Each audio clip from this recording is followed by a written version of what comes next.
ಎಲ್ಲರಿಗೂ ನಮಸ್ಕಾರ ಸ್ನೇಹಿತರೆ. ನಾನು ಇವತ್ತು ನಿಮಗೆ ಪಂಚತಂತ್ರ 2.0 ತಂತ್ರಾಂಶದಲ್ಲಿ ಸ್ಪೀಚ್ ರೆಗ್ಯುಲೇಷನ್ ಅಂದ್ಬಿಟ್ಟು ಒಂದು ಹೊಸ ಅಪ್ಡೇಟ್ ಬಂದಿದೆ.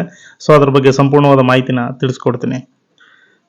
ಸ್ನೇಹಿತರೆ, ನಾವು ಪಂಚತಂತ್ರ 2.0 ತಂತ್ರಾಂಶದಲ್ಲಿ ಸಾಮಾನ್ಯ ಸಭೆ ಮತ್ತು ಗ್ರಾಮ ಸಭೆ ಈ ಥರ ಸಭೆಗಳನ್ನ ಮಾಡುವಾಗ ಆನ್ಲೈನ್ ಮೀಟಿಂಗ್ನಲ್ಲಿ ರೆಗ್ಯುಲೇಷನ್ನ ಟೈಪ್ ಮಾಡ್ತಾ ಇದ್ವಿ. ಸೊ ಇವಾಗ ಸ್ಪೀಚಿಂಗ್ ರೆಗ್ಯುಲೇಷನ್ ಅಂದ್ಬಿಟ್ಟು ಒಂದು ಹೊಸ ಅಪ್ಡೇಟ್ ಬಂದಿದೆ.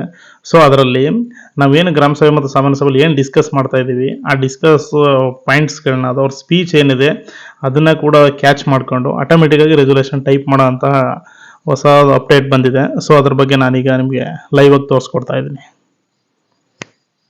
ಓಕೆ, ನಾನೀಗ ಒಂದು ಮೀಟಿಂಗ್ ನಾನೀಗ ತೋರಿಸ್ತಾ ಇದ್ದೀನಿ.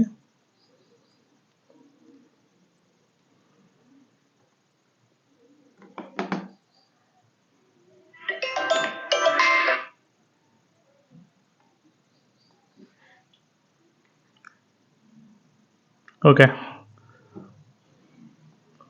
ಸ್ನೇಹಿತರೆ, ನಾನೀಗ ಒಂದು ಸ್ಪೀಚ್ ರೆಗ್ಯುಲೇಷನ್ಲಿ ಯಾವ ರೀತಿ ಸ್ಪೀಚು ನಾವು ಮಾಡೋದು ಆಟೋಮೆಟಿಕ್ ಕ್ಯಾಚ್ ಆಗುತ್ತೆ ಅಂತ ತೋರಿಸ್ಕೊಡ್ತಾ ಇದ್ದೀನಿ. ಈಗ ಈ ದಿನ ನಡೆದ ಸಭೆಯಲ್ಲಿ ಸಮಗ್ರ ಸಹಭಾಗಿ ವಾರ್ಷಿಕ ಕ್ರಿಯೋಜನೆಯನ್ನು ತಯಾರಿಸಲು ಚರ್ಚಿಸಿ ತೀರ್ಮಾನಿಸಲಾಯಿತು.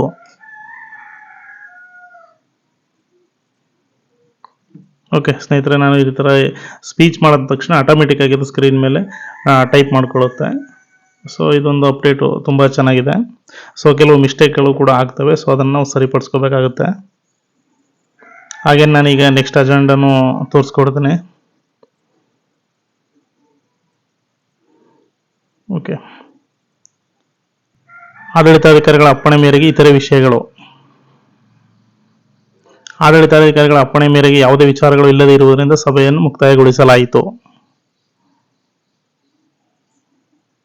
ಓಕೆ ಸ್ನೇಹಿತರೆ, ಈ ರೀತಿ ಆಟೋಮೆಟಿಕ್ಕಾಗಿ ನಾವೇನು ಸ್ಪೀಚ್ ಮಾಡ್ತೀವಿ ಸಭೆಯಲ್ಲಿ ಅದೇ ಕೂಡ ರೆಗ್ಯುಲೇಷನ್ ಆಗಿ ಕನ್ವರ್ಟ್ ಆಗುತ್ತೆ.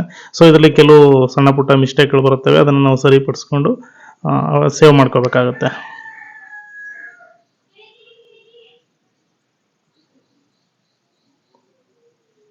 Thank you for watching.